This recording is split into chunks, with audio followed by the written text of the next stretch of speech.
The final bell screamed, a release for hundreds of students who flooded the corridors. Their chatter and laughter echoed, then faded into the winter twilight. But in the cavernous quiet of Class 10B, Rowan remained. His history project lay sprawled across a worn wooden desk. From the hallway, the jangle of keys announced the caretaker. "Don't be too long, son." The old man's voice bounced off the high ceilings. A moment later, the deafening clang of the main iron gate echoed through the building, sealing him inside. He was alone.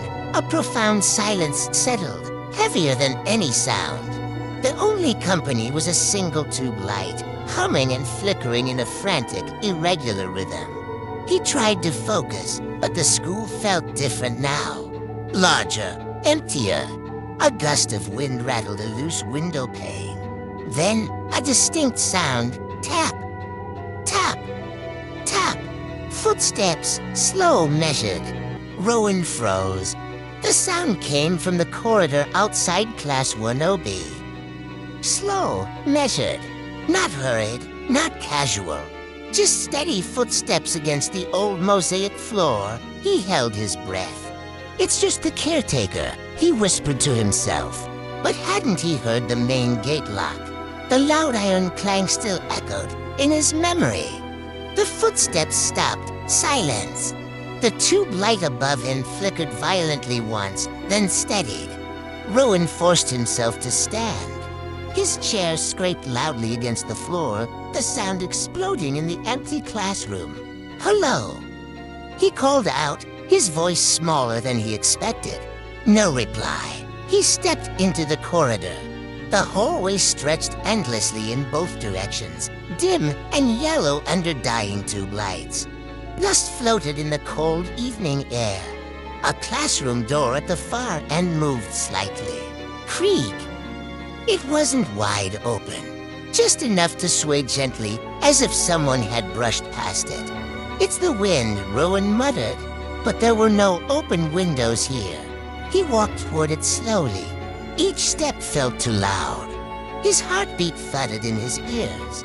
Halfway down the corridor. Tap! Tap! Tap! This time it was behind him. Rowan spun around. Nothing. Just a row of closed classroom doors. His throat went dry. Suddenly. Screech! The sharp, unmistakable sound of chalk dragging across a blackboard echoed from inside Class 10B. His class. Rowan's stomach dropped. He had left the classroom empty. Slowly, he turned back and walked toward it. The door was still open. The tube light flickered harder now, casting jumping shadows across the walls. He stepped inside the blackboard. Fresh white chalk marks scratched across its dark surface. 3 words, "Rowan is here." His breath hitched. "I didn't write that," he whispered. The chalk lay on the floor beneath the board, rolling slightly, as if it had just been dropped. Suddenly, a cold gust rushed past him. Whisper. Rowan. His name, soft, close, almost behind his ear. He spun around violently. No one. His chest tightened.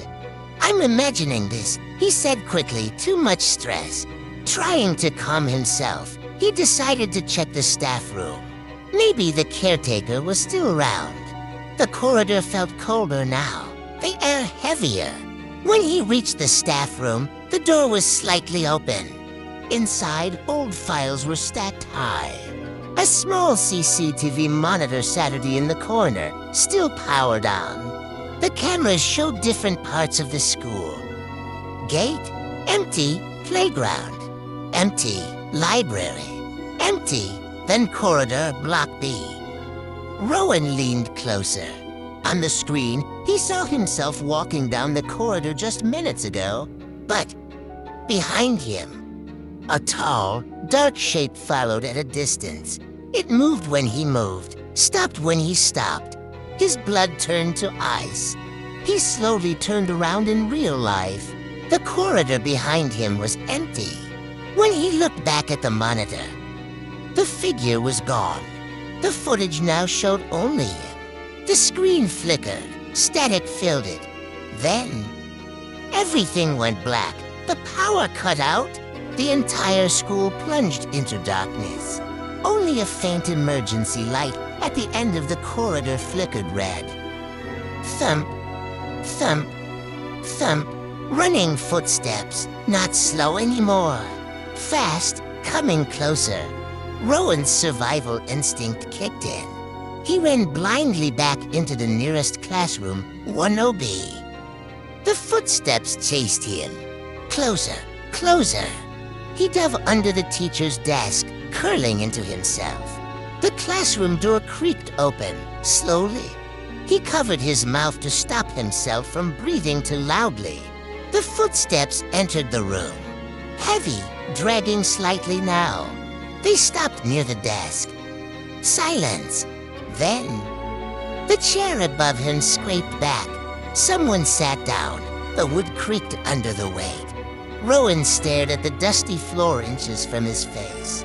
He could see shoes, old black shoes. Cracked leather, not his. They were facing him, slowly. The chair leaned forward, as if whoever sat there was bending down. Trying to look underneath, Rowan squeezed his eyes shut. The emergency light flickered wildly. And then, complete darkness, silence. The next morning, the school reopened like any other day.